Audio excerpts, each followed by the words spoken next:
the modern world, I'm happy to tell you that at the Centre for Hellenic Studies in London, we have just opened a Twitter account. So we're also putting our activities onto Twitter. Right, so shall I kick off? Great. This is rather formal, but I think I have to stand up because otherwise I'll be too far away. My name is Charlotte Roueche, from London, more or less London, sort of various places, and I've been coming to Vienna for at least 20 years. And every time I come to Vienna, I meet a different group of people because I have so many different groups of Viennese friends, many of whom I remember Postgasse.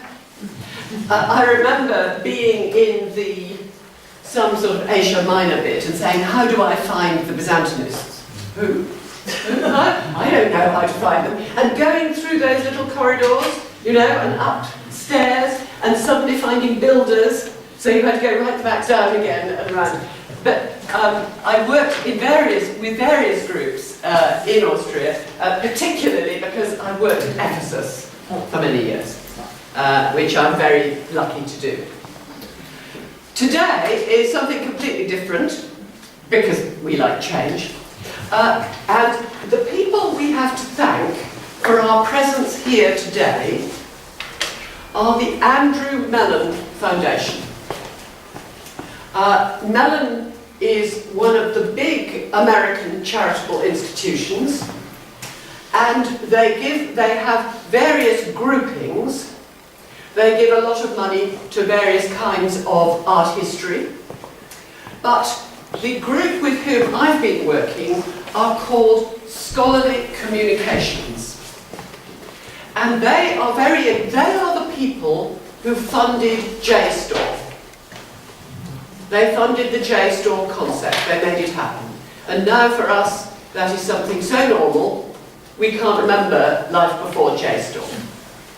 And they have recently, it tells you something about them. Although it's not free, it's not a profit-making activity, and they are now delivering it free in Africa and the Middle East, which is interesting. Which is quite interesting. They are interested in projects which encourage communication using the new digital resources. And I'm interested in that. I'm interested in how we can exploit the new possibilities, not only for making stuff available to people, but also for working together. And I am also interested, and this is an interest which increases as you get older, the prospect of age and of retirement makes me very interested in the question of sustainability. What will happen when I go? The basic question. Because if I publish a book, I put it on the shelf and I walk away. I don't have to worry, I have to hope. I know that the publisher will not keep any copies, but I rely on libraries to make copies of my book available. It's not my problem. It's frozen, but it probably has a future. If you are working in digital media, and if, like me, you have published quite a lot online, you become interested in how can we ensure that this will still be available when the books are available, in 20 or 30 or 100 years' time.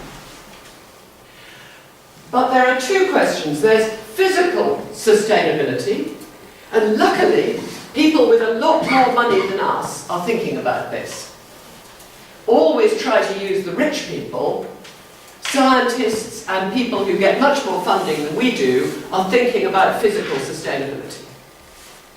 The other thing which interests me is academic sustainability. Lots of people have said to me, it must be fun to publish online because you can go on changing things. And I always think, that's hell. I don't want to do that. I want to stop. But someone else may be going to come along with, if I have a corpus of inscriptions, with a new inscription. The user is going to want to find the new inscription with the other ones. Corpora are going to be, rather than a new fascicle on the shelf, corpora are going to need to evolve. New information should be added to old information. And this became completely very clear to me working on analytical resources, rather than just collections like corpora, analytical resources like prosopography, where we accumulate information about particular individuals or particular things. So I was saying to my colleagues, wouldn't it be nice to add information? And everybody said to me, oh, that's fine, said all the nice thing about working in digital humanities is that you work with intelligent optimists. Make such a change from the rest of humanities where we're all pessimists. But they are in a growth area, and but they're sometimes too optimistic. Oh, they say, everybody will give information. My experience of life is that people don't just give information. People, for their careers, need the work that they have done to be visible. And so what interests me is how we can explore how, in detail, a collaboration of information could be constructed so that each person gets the credit or the blame for what they have written. And if you think that, we do that with periodicals the whole time. You write an article, you send it in, and it is accepted and published. That's how we communicate. Can we adapt that model for the collection of material online? That's my interest. So then I was looking for a topic where people could see why it would be useful to collaborate, why people with different expertise would come together. I wanted a subject where it's not possible to have a Mommsen, because nobody could know all the things that we would want to know. So I had to get away from the Mommsen model, the great man model. And luckily, I have colleagues, particularly Dennis, who explained to me that there's something called the history of medicine, which is not something about which I know anything. I'm profoundly ignorant. That's my great qualification for this. But it is absolutely clear that the history of medieval medicine immediately requires communication between various cultures, because more than most things, medicine and medical knowledge travel between cultures and between languages, more cultures and more languages than any of us can know individually. And therefore, I talked to Mellon about this, and they have given us funding to explore. I wanted a subject where the experts would be interested in collaboration, and we could then discuss how.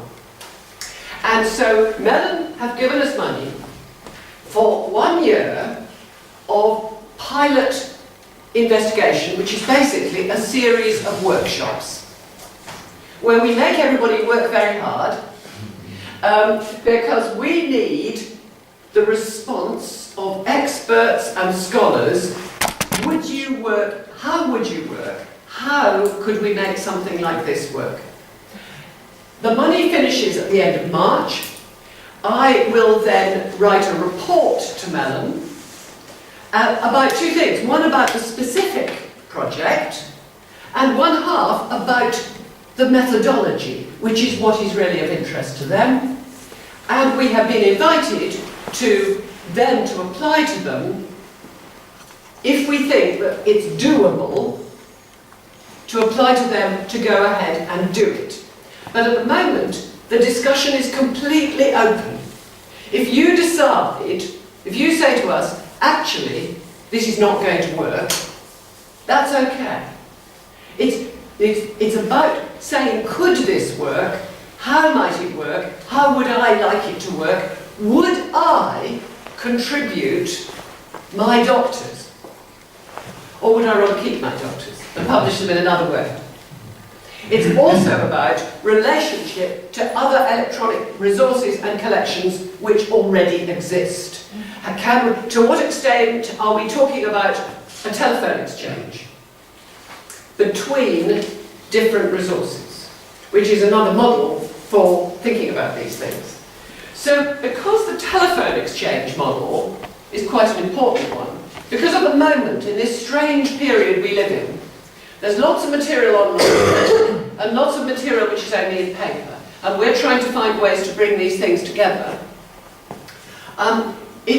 We're going to start by asking various people to present what they are doing at the moment, either online or in electronic form, because one model for such a register, or one aspect of such a register, is that it could talk to other electronic resources. You have a big resource which happens to include 5 doctors. How would your resource talk to a resource which was only interested in doctors? So I'm really glad that everyone's here. I'm enormously grateful to Christian and his colleagues for the party, which is the whole point. The crucial thing is that it's really important for you to say what you think, especially what you think is a bad idea.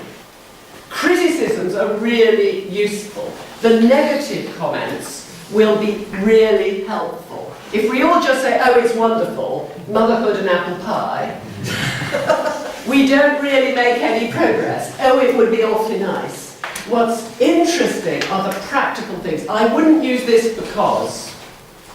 That's really helpful. So I'm really looking forward to hearing what you have to say. And so I shall now hand over to our first speaker, and I haven't got the programme in front of me. Ah, brilliant. To Beata.